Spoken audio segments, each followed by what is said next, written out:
बार फिर दाऊद इब्राहिम को लेकर दोनों देशों ने एक ही राग अलापा है।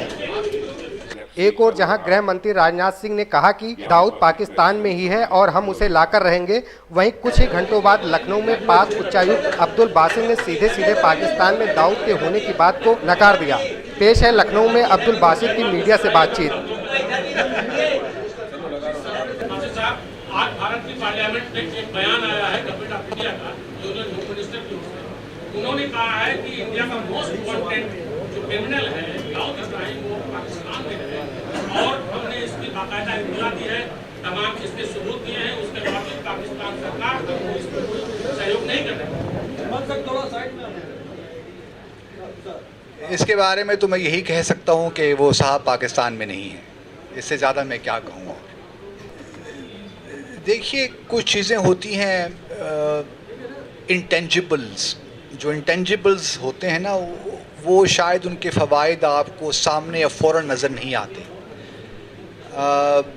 जिस तरह लोगों के दरमियान ताल्लुक़ात हैं, भारतीय बाशिंदे यहाँ से पाकिस्तान जाते हैं, पाकिस्तानी यहाँ पे आते हैं, हमारे यहाँ स्टूडेंट एक्सचेंजेस होते हैं, जर्नलिस्ट एक दूसरे से मिलते जुलते हैं।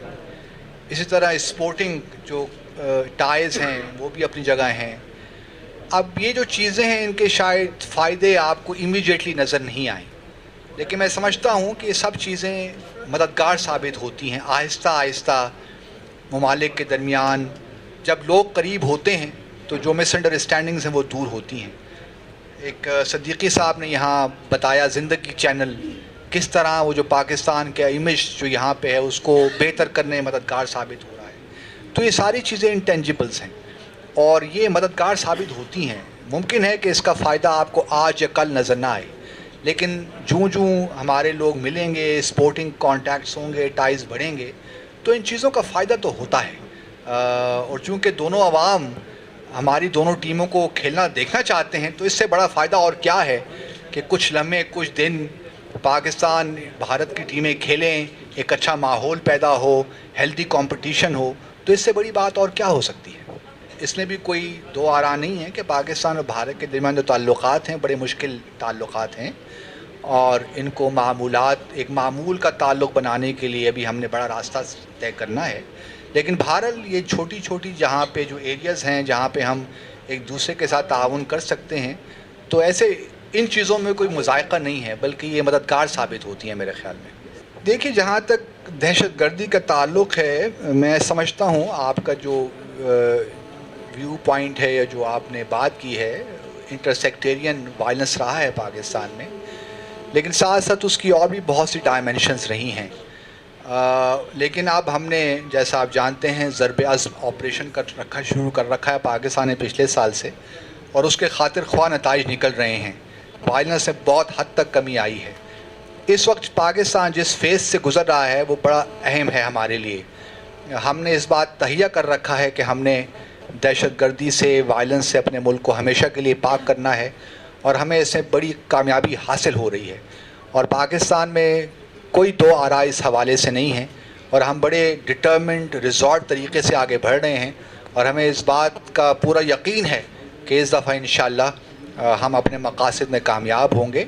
और जहाँ पे वायलेंस रहा है पिछले कई सालों से, इंशाअल्लाह उसमें हमेशा के लिए उससे हमें ख़ात्मा मिल जाएगा।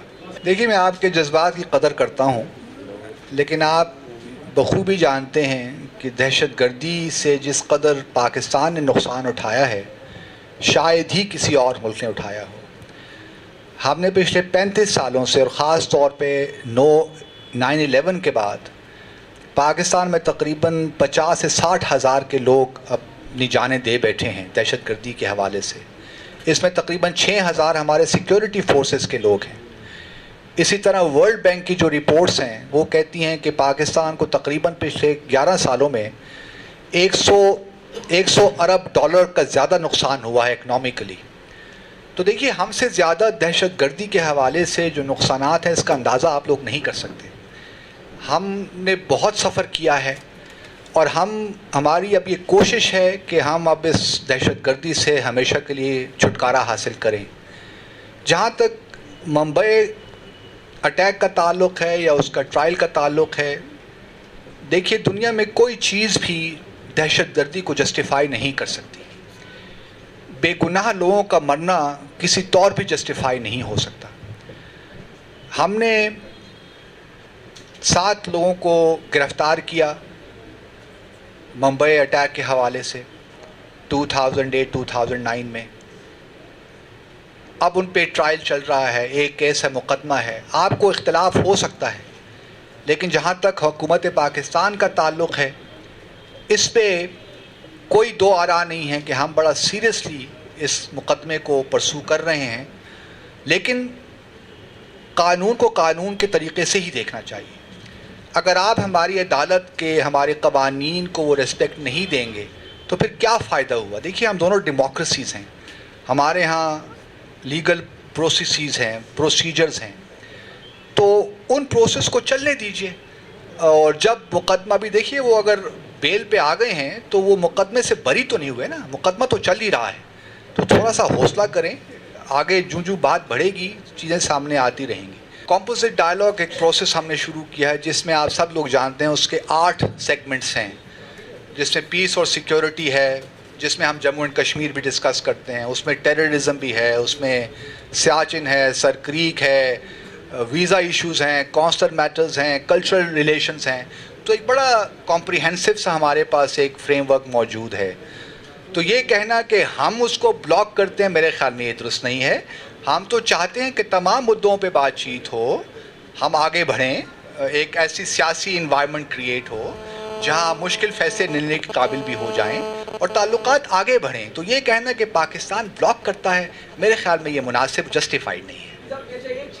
اور پیس, امن جو ہے وہ صرف بات چیت سے ہی آ سکتا ہے. جب تک ہم ایک دوسرے سے بات چیت نہیں کریں گے تو ہم کیسے پیس ایک دوسرے کے ساتھ لائیں گے؟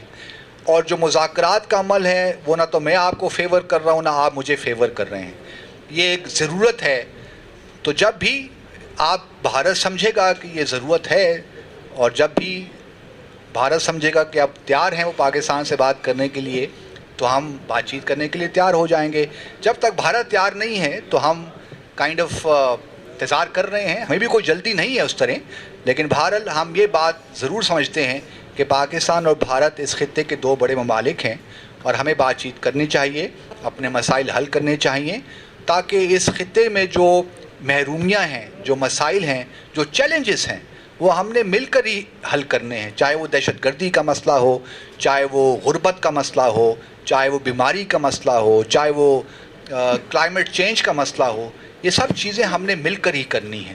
I do not know how far. I think there are forces on both sides of the border who may not like the two countries to remove their misunderstandings and make a new beginning in the relationship. But government side do not be held or become hostage to those forces. Governments, leaders, political leaders on both sides, I think ان کا کام یہی ہے کہ وہ ان جو non state actors ہیں یا جو forces ہیں ان کا ہوسٹیج نہ بنے اور ہر وہ کام کریں جو ہمارے دونوں ممالک کے درمیان جو کانفلکٹس ہیں, جو ڈسپیوٹس ہیں, ان کو حل کرنے میں مددگار ثابت ہوں اور اکنامک اور جو دوسرے ریلیشن شپ ہیں ان کو آگے بڑھائیں.